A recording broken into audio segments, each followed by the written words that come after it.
Hello guys, അപ്പം exam ദിവസം രാവിലെ ഞാനൊന്ന് റിവൈസ് ചെയ്യാൻ എണീറ്റതാണ്. ഒരു 5 മണിക്ക് എഴുന്നേറ്റ് 7:10 എനിക്ക് മനസ്സിലായി ഈ വായിച്ചതൊന്നും എനിക്ക് ഓർമ്മ വരുന്നില്ല. അങ്ങനെ ആ ഒരു സത്യം മനസ്സിലായതോടെ രണ്ടും കൽപ്പിച്ച് ബുക്ക് അടച്ചു വെച്ച് കോളേജിൽ പോകാനുള്ള പരിപാടി. കോളേജിലെത്തിയപ്പോൾ ഓരോരുത്തരുന്ന് കരയുമായിരുന്നു. അത് കണ്ടപ്പോൾ മനസ്സിലായി എല്ലാവരും ഒരേ അവസ്ഥ. അങ്ങനെ രണ്ടും കൽപ്പിച്ച് ഞങ്ങൾ പടം വെട്ടാൻ തയ്യാറായി. എക്സാം എപ്പടി കുഴപ്പമില്ല, വിചാരിച്ചത്ര ഉണ്ടായില്ല. പക്ഷെ ഒരു വൃത്തികെട്ട വൈവിയായിരുന്നു.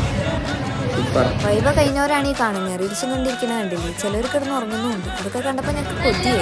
അങ്ങനെ വൈവയുടെ ക്ഷീണം മാറിയപ്പോഴേക്ക് ഉച്ചയ്ക്ക് ഫുഡ് കഴിക്കാനുള്ളത് എന്തെങ്കിലും അകത്തോട്ട് തന്നാലേ ഇനി ഊർജ്ജം കിട്ടുള്ളൂ എന്ന് ഞങ്ങൾക്ക് മനസ്സിലായി. പുള്ളിക്കാരി ഡയറ്റിലാണ്. അങ്ങനെ ഫുഡിങ് കഴിഞ്ഞ് വൈവ സെക്ഷൻ വീണ്ടും സ്റ്റാർട്ട് ആയിരുന്നു. അങ്ങനെ നമ്മൾ തട്ടിമുട്ടി രക്ഷപ്പെട്ടു പോകും. പേടിക്കരുത് ഗൈസ്, ഫസ്ട്രേഷൻ മാറ്റാൻ വേണ്ടി പാട്ട് കേൾക്കുന്നതാണ്. അങ്ങനെ ഇന്നത്തെ ക്ഷീണം മാറ്റാൻ ഞങ്ങൾ പുറത്തുനിന്ന് എന്തെങ്കിലും കഴിക്കാൻ നേരത്തെ ഇറങ്ങാൻ തീരുമാനിച്ചു. അപ്പോഴാണ് ഈ ക്യൂട്ടായിട്ടുള്ള ഒരു കേക്ക് കാണുന്ന ഒരു നിവാഹം എടുക്കുന്നുണ്ടോ. അപ്പോൾ ഞങ്ങൾ വീഡിയോ എടുക്കുന്നുണ്ട്. അപ്പോൾ ആ ചേച്ചി അത് തുറന്നു തന്നു. കടയ്ക്ക് വലിയ സെറ്റപ്പ് ഉണ്ടെന്നുള്ളൂ, സംഭവത്തിനൊന്നും വലിയ ടേസ്റ്റ് ഉണ്ടായിരുന്നു. അങ്ങനെ ആ ഒരു വിഷമത്തിൽ ഞാൻ ബസ് കയറി വീട്ടിലോട്ട് തിരിക്കുന്നതിന് മുമ്പ് എന്റെ വാച്ച് ഒന്ന് ശരിയാക്കി കൊടുത്തു. അപ്പോൾ